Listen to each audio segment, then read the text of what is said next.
It's been a slower summer for gaming when it comes to the big blockbuster hits, but there have still been lots of enjoyable titles to sink your teeth into. Off the back of July, you're probably still sailing the seas of nostalgia with Assassin's Creed Black Flag Resynced, splatting salmonids in single player with Splatoon Raiders, or battling the Covenant in high fidelity Unreal Engine 5 goodness with Halo Campaign Evolved. August is approaching, and with that comes even more gaming goodies, and trust me, this month is looking fantastic. If you want to support the channel, then please leave a like, subscribe and share with your friends, or leave a thumbs down and let me know how I can be better for you. As always with these videos, this isn't every single game coming out in the month of August, but the ones I think you should keep on your radar. Let's get into the list. Dubbed as a one-person, one-dog action RPG is Beast of Reincarnation. This is actually being developed by Game Freak, who I'm sure everyone will know as they develop pretty much every single mainline Pokemon game. It's really great to see them on a new venture. Beast of Reincarnation is set in a post-apocalyptic Japan, where the protagonist Emma and her dog Ku are humanity's last hope to save them from the Blight. This blight that is plaguing the land takes on the form of a flora nature with horror tones, giving it this distinct identity. Combat takes similarities from the system we see in the Final Fantasy VII Remake games. Emma will have real-time action combat with a sword and bow, but then you can pause the battle to select commands that control Ku's attacks, a blend of real-time and turn-based action. They recently released a combat overview trailer and it looks really cool. Awesome looking parries and sword arts with extensive RPG skill trees. Some of the abilities extend from Emma's hair, which is something that makes me think of Stellar Blade. The colossal bosses that need to be felled look incredible and I'm excited to get on the sticks. What I am currently unsure on is the strength of the story, as it seems to be leaning towards a lonely and solitary campaign for these two best friends, but sometimes that can be a little too generic. What I am sure about is that I'm going to be picking this one up day one when it releases on August 4th for Xbox Series, PS5, PC and day one on Game Pass Ultimate. From the developers of Untitled Goose Game comes Big Walk. This is a multiplayer cooperative experience that I can foresee exploding on the internet. The large open world is there for you and your friends to explore, solve puzzles, communicate and make your own fun with the tools available to you. Talking is front and center with how this game operates. It has a proximity chat for communicating when you're all close, but as you move further away, you will need to use new methods. Maybe it's as simple as using a walkie-talkie, maybe you'll need to use a visual communicator like laser pointers or flares. It's really a sandbox for you to explore. It looks like it's very easy to get lost or separated from the group, and that in itself adds to the hilarity, forming unique experiences each time. The puzzles are all cooperative rather than competitive and will be a blend of using items and finding new ways to communicate. The player count can span from a nice and breezy 2 to a hectic 12 players. Crossplay is also a feature, so you can play with your friends whatever their system when Big Walk releases on August 4th for Switch 2, PS5 and PC.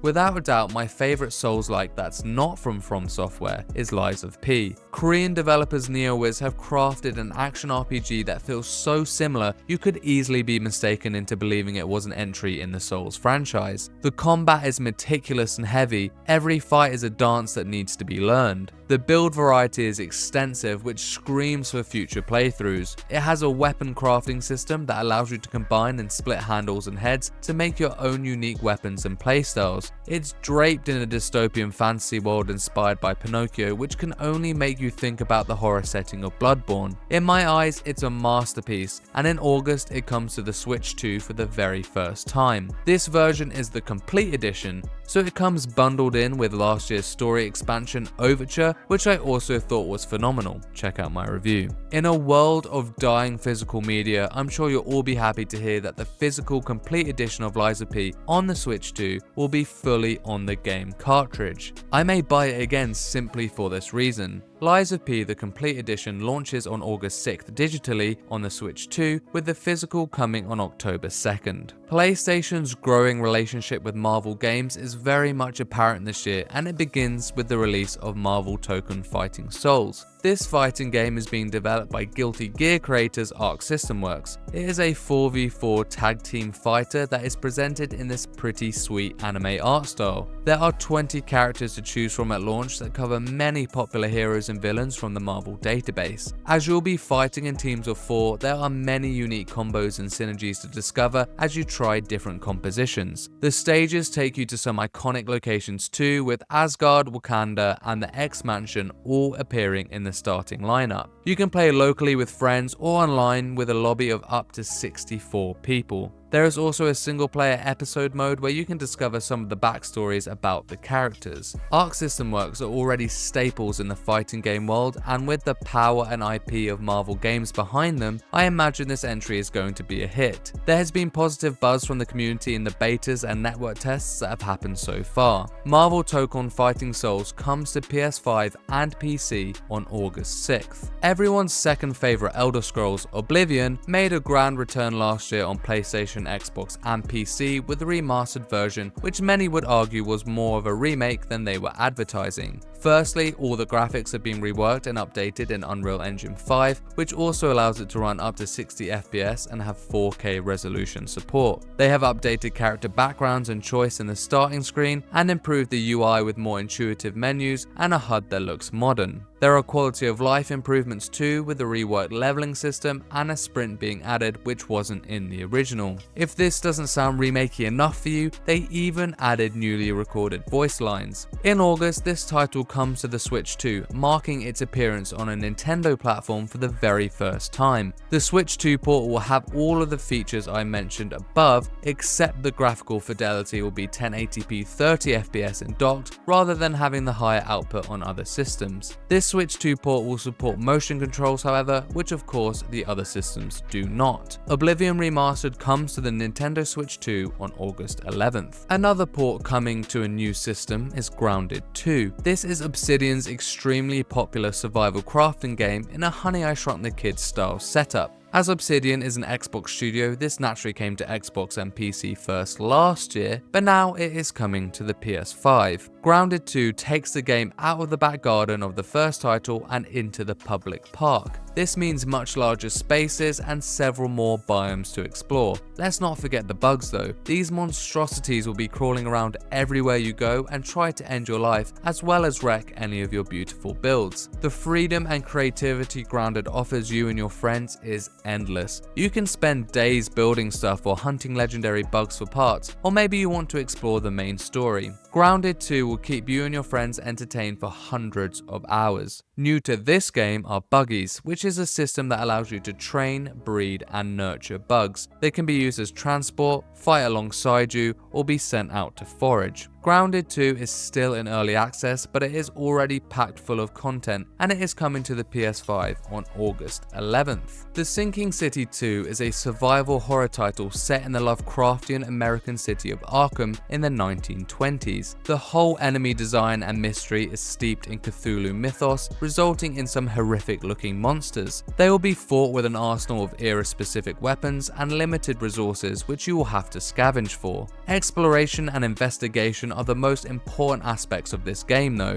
You can explore on foot or by boat as many of the city streets are flooded. It offers a no hand-holding mentality to investigation, something that reminds me of a game like Hell Is Us. Finding different clues and secrets will provide different progress routes forward and opportunities. The developers have said this will be a more open zone than open world, so they can condense the mysteries and make every discovery feel worthwhile. From a narrative standpoint, they have promised, and I quote, a storyline that will be intricately woven with familiar dark Lovecraftian themes, delving into the occult and the profound influence of the great old ones and their devotees. The Sinking City 2 launches on August 18th for PS5, Xbox Series, and PC. A unique and ambitious Souls-like that came out in 2020 was Mortal Shell. It differentiated itself through its namesake of shells defining classes. Shells are effectively bodies that you find with preset base stats, giving them their combat style. For example, find a rogue shell and expect to be dexterous, find a tank shell and expect to be a beefy boy. If your health was knocked to 0, you would be ejected from the shell, giving you a brief moment to try and make it back to revive yourself before you died for good. There was also something called Harden, where you would encase yourself in stone to withstand or deflect a hit. I loved this because you could do it at any point, even if you were mid-animation. Mortal Shell gave you the feeling that you were back in Dark Souls because the combat felt heavy in particular, the setting was dark and gothic, and the bosses were tough and unforgiving. At the same time, it offered enough of these unique differences I just explained to make it a great game in its own right. In August, its sequel is releasing and it looks like many areas have been upgraded. First is the map, which the developers state is an open world encouraging exploration, whereas the first title was a series of small interconnected biomes. Next is the shells, of which there are 8 in this game, expanding upon the first 4. This means more variety of classes, but also weapons, as Mortal Shell 2 introduces several firearms to play with. This makes ranged combat even more viable than before. Next are the seals, which further change your combat ability. The harder mechanic I mentioned from the first game is now a seal, meaning you have to equip it to use it. However, you might prefer a straight block or improved parry, which are examples of other seals. This, in addition to the increased number of shells, makes a lot more build options for players to experiment with. There is no stamina in Mortal Shell 2, so it is definitely a more aggressive combat system. Lastly are the bosses, which are more numerous, which comes hand in hand with it generally being a larger game across all assets. The developers are calling these false gods that you must dethrone, and the release date trailer showed some truly huge monstrosities. Mortal Shell 2 is releasing on August 20th for PS5, Xbox Series and PC. A series that is taking a different turn for its next outing is Resonance: A Plague Tale Legacy. This is set 15 years before the events of the last game Requiem in a different part of the world. The other change is that while the previous games were more focused on puzzles and stealth, this one will be more puzzles and action. Playing as Sophia, a badass adventurer, you have access to a dual-wielding setup of sword and dagger, and the combat in the trailers looks brutal. There is also a parry, and if you know me, I love a parry.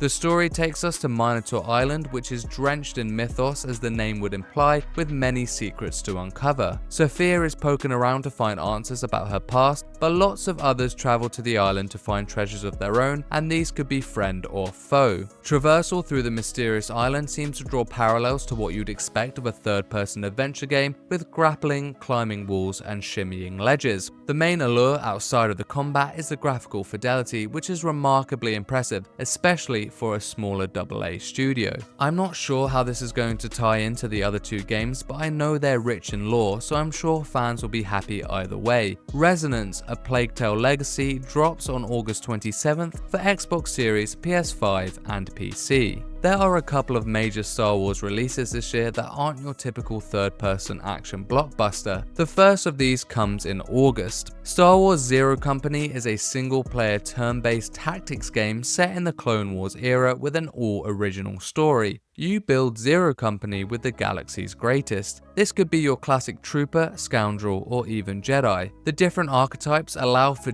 different weapon uses and different strategies, so it requires a thoughtful approach. The more missions you complete, the stronger your bond will become with the team, unlocking new game-changing synergies. During the campaign, different outcomes can occur based on the decisions you make or the fights you complete, meaning that you can have different experiences over several playthroughs. The interesting bit to me is the all-original story in the Clone Wars era. If there's anything the Star Wars IP has been struggling with recently, it is the original stories, and/or excluded. Zero Company promises to have a cinematic narrative in its campaign, and I'm intrigued as to what they can deliver. The developer Bit Reactor is formed of ex-XCOM and Civilization workers, meaning they have a lot of love and skill for this type of game under their belt already. Star Wars Zero Company releases on August 27th for Xbox Series, PS5 and PC. The Switch 2 continues to get extensive third-party support, which is something we haven't seen in many console generations. Arguably the biggest on this list is my final game of August, Elden Ring Tarnished Edition. I'm sure everyone knows what Elden Ring is at this point, the epic action RPG from the masters of the formula From Software. The fantasy is crafted by the legendary director of Dark Souls and Bloodborne, Miyazaki, with contributions from the Game of Thrones author George R.R. Martin. On Switch 2, the Tarnished Edition comes packed in with new and existing content. The biggest thing is that it includes the Shadow of the Erdtree DLC, which is a huge story expansion which took me about 30 hours to complete. It will also feature new, never-before-seen additions like customization options for the Horse Torrent, 2 new starting classes with the Heavy Knight and Idris Knight, and new armor and weapons to discover inspired by previous titles. titles. I'm sure all you big fans would have noticed Lucitul's armor from Dark Souls 2 appear in the trailer. This game was supposed to release last year on the Switch 2, but the playable builds at the gaming events were trashed for running poorly. The builds that have surfaced this year seem to be running much better with a stable 30 FPS in handheld mode. We are yet to see a full breakdown on performance though. Either way, the Tarnished Edition is packed full of content and will be playable on the Switch 2 for the first time when Elden Ring Tarnished Edition launches on August 28th for the Nintendo Switch 2, and you can also buy the new content on other platforms from this date. There you have 11 August titles I think that you should keep your eye on. Everything from your AAA blockbuster to your indie to your port bringing a game to millions of new players. You better strap in though, because September through November is when things really start to kick into gear. Come back here at the end of August for my best games of September video to highlight the absolute bloodbath of great titles releasing in the same month. Check the channel for my recent reviews of 007 First Light, Mina the Hollower and Saros. If you missed a slew of announcements from the Summer Showcase season, then check out my videos breaking down all the main events. Let me know in the comments below what you're most looking forward to in August, and for everything else, casual gamer, keep it here. Peace and love.